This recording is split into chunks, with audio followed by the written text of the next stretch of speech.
وَلَقَدْ يَسَّرْنَا الْقُرْآنَ لِلذِّكْرِ فَهَلْ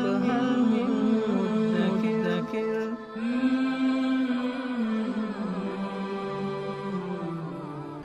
سورہ انعام آیت نمبر 164۔ اعوذ باللہ من الشیطان الرجیم، بسم اللہ الرحمن الرحیم۔ قل اغیر اللہ ابغی ربا وهو رب كل شیء ولا تکسب كل نفس الا علیہا ولا تزر وازرة وزر اخرى ثم الى ربکم مرجعکم فینبئکم بما کنتم فیہ تختلفون۔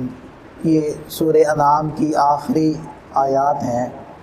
اس میں بھی مشرکین کے ایک نظریے کا جواب دیا گیا ہے، خاص طور پر ولید بن مغیرہ اور دیگر مشرکین۔ وہ مسلمانوں سے یہ کہہ دیا کرتے تھے کہ تم لوگ ہمارے دین کی طرف واپس لوٹ آؤ، اگر تمہیں یہ خطرہ ہے کہ اللہ تعالیٰ قیامت کے دن عذاب دے گا تو تم یہ ٹینشن نہ لو، وہ عذاب ہم اپنے سر لے لیں گے اور تمہیں عذاب سے بچا لیں گے۔ تو اللہ تعالیٰ نے فرمایا کہ اے نبی صلی اللہ علیہ وسلم آپ کہہ دیجئے اغیر اللہ ابغی ربا، کیا میں تمہاری خواہش کے مطابق اللہ کے علاوہ کسی اور کو رب پروردگار تلاش کروں؟ وَهُوَ رَبُّ كُلِّ شَيْءٍ، حالانکہ وہ تو ہر چیز کا رب ہے۔ وَلَا تَكْسِبُ كُلُّ نَفْسٍ إِلَّا عَلَيْهَا، ہر ایک کا عمل اس کے نامہ اعمال میں لکھا جائے گا۔ تو جس کے نامہ اعمال میں جو عمل ہوگا اس سے اسی کی باز پرس ہوگی اور اسی کی سزا یا جزا ہوگی۔ لہذا فرمایا وَلَا تَكْسِبُ كُلُّ نَفْسٍ، کہ ہر جی جو کمائے گا اس کی ذمہ داری اسی پر ہے، اس کا نفع بھی اس پر ہے اور اس کا نقصان اسی کے اوپر ہے۔ لہذا یہ جو تم کہتے ہو کہ جی ہم بوجھ اٹھا لیں گے، تو وَلَا تَزِرُ وَازِرَةٌ وِزْرَ أُخْرَىٰ، کوئی بھی کسی کا بوجھ نہیں اٹھائے گا، ہر ایک نے اپنی گٹھڑی خود اٹھانی ہوگی۔ لہذا ایک موقع پر حضرت عبداللہ ابن عمر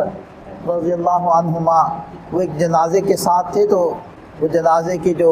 ورثاء تھے وہ رو رہے تھے، تو حضرت عبداللہ نے فرمایا کہ ان کے رونے کی وجہ سے اس میت کو عذاب ہوگا۔ تو ایک دوسرے راوی ہیں، انہوں نے یہ بات حضرت عائشہ صدیقہ رضی اللہ عنہ سے عرض کی، تو حضرت عائشہ رضی اللہ عنہ فرمانے لگیں کہ تم نے ایسے شخص کی بات میرے سامنے نقل کی ہے کہ جو نہ جھوٹ بولتے ہیں اور ہیں بھی ثقہ راوی، قابل اعتماد شخص ہیں، لیکن بعض دفعہ سننے کے اندر غلطی ہو جاتی ہے۔ قرآن تو کہتا ہے کہ کوئی کسی دوسرے کا بوجھ نہیں اٹھائے گا، تو ان کے رونے کی وجہ سے میت کو کیوں عذاب ہوگا؟ لہذا ان کے رونے کی وجہ سے میت کے اوپر کوئی اثر وارد نہیں ہوگا، اور یہ آیت مبارکہ انہوں نے پڑھی ہے۔ اور ایک اور روایت بھی آتی ہے حاکم کے اندر کہ نبی پاک صلی اللہ علیہ وسلم نے ارشاد فرمایا کہ جو ولد الزنا ہوتا ہے، یعنی زنا کی وجہ سے جو بچہ پیدا ہوتا ہے، تو اس کے اوپر اس کے والدین کا کوئی گناہ نہیں ہوگا، کیونکہ وہ تو بے قصور ہے، اس کا تو کوئی قصور نہیں، قصور تو جن کا تھا ان کا ہے۔ تو یہ مطلب ہے۔ بقیہ قرآن کریم میں دیگر آیات کے اندر جیسے سورہ عنکبوت کے اندر بھی آتا ہے وَلَا يَحْمِلُنَّ أَثْقَالَهُمْ وَأَثْقَالًا مَعَ أَثْقَالِهِمْ، کہ ہم ان کے اوپر ان کا اپنا بوجھ بھی لا دیں گے اور دوسروں کا بوجھ بھی لا دیں گے۔ اور اسی طرح حدیث کے اندر بھی آتا ہے کہ جو کسی کو گمراہ کرنے کا ذریعہ بنتا ہے تو وہ اس گمراہ ہونے والے کا جو بوجھ ہوگا وہ گمراہ کرنے والے کے اوپر ہوگا۔ تو اس کا یہ مطلب ہے کہ جس چیز کی نفی کی جا رہی ہے یہاں اس آیت مبارکہ میں وَلَا تَزِرُ وَازِرَةٌ وِزْرَ أُخْرَىٰ، یہ نفی ہو رہی ہے کہ ایسا نہیں ہوگا کہ جس نے کوئی قصور کیا ہے اس کا قصور ختم، یعنی کہ اس کے کھاتے سے معاف ہو جائے گا اور وہ سارا بوجھ اٹھا کر جو کروانے والا ہوگا اس پر ڈال دیا جائے گا، اس چیز کی نفی ہو رہی ہے۔ اور جو دیگر آیات کے اندر ثابت ہو رہا ہے کہ وہ بوجھ اٹھائیں گے، اس کا مطلب یہ ہے کہ جس نے وہ نافرمانی کی ہوگی وہ بھی اپنا بوجھ اٹھائے گا، اور جو گمراہ کرنے والا ہوگا اس کو گناہ کی طرف لے جانے والا ہوگا، چونکہ وہ ذریعہ بنا ہے، وہ بھی اس گناہ کے اندر شریک ہوگا، لیکن گناہ کرنے والے کے کھاتے سے وہ گناہ کم نہیں کیا جائے گا، یہ مطلب ہے۔ اور پھر فرمایا کہ ثم الی ربکم مرجعکم، پھر تمہارے رب کی طرف لوٹنا ہے، فینبئکم بما کنتم فیہ تختلفون، پھر وہ تمہیں بتلا دے گا ان چیزوں کے بارے میں جن کے اندر تم اختلاف کر رہے ہو، ایمان نہیں لا رہے، اعتراضات کر رہے ہو،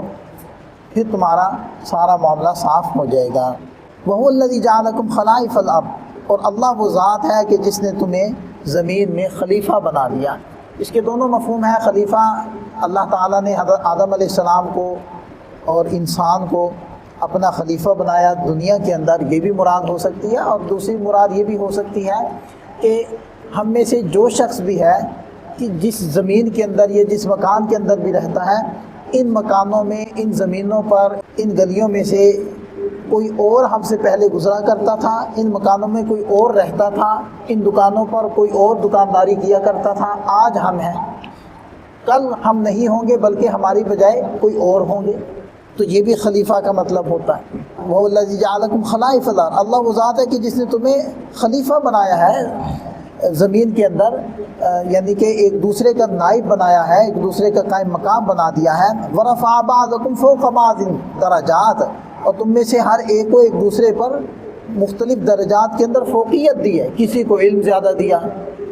کسی کو کاروبار اچھا دیا، کسی کو بصیرت دی، کسی کو حسن دیا، کسی کو اولاد زیادہ دی، کسی کو جائیداد زیادہ دی، کسی کو روپیہ پیسہ زیادہ دیا، کسی کو منصب عہدہ دیا، کسی کو اختیارات دیے، اور ہر ایک آزمائش میں ہے۔ لیبلوکم فیما آتاکم، تاکہ وہ اللہ تمہیں آزمائے ان چیزوں میں جو اس نے تمہیں دی ہیں، کہ تم اس عہدے یا اس ذمہ داری کے اندر کیسے اپنا رویہ اختیار کرتے ہو۔ ان ربک سریع العقاب، یقیناً تیرا رب بہت جلد سزا دینے والا ہے۔ وَإِنَّهُ لَغَفُورٌ الرحیم، اور یقیناً وہ بخشنے والا مہربان ہے۔ نافرمانوں کی پکڑ بھی اس کے لیے کچھ مشکل نہیں، لیکن جو تابع فرمان ہوں گے ان کے اوپر وہ اپنا کرم بھی فرمائے گا، اپنا فضل بھی فرمائے گا۔ سورہ انعام یہ صورت پوری کی پوری اکٹھی نازل ہوئی، اور 70,000 فرشتوں کے جلو کے اندر جو تسبیح پڑھ رہے تھے یہ صورت نازل ہوئی۔ اور حضرت علی کرم اللہ وجہہ فرماتے ہیں کہ جس بیمار کے اوپر یہ صورت پڑھی جائے گی اللہ تعالیٰ اس کو شفا عطا فرمائیں گے، صحت دیں گے۔ اللہ تعالیٰ ہم سب کو سمجھ عطا فرمائے، عمل کی توفیق عطا فرمائے۔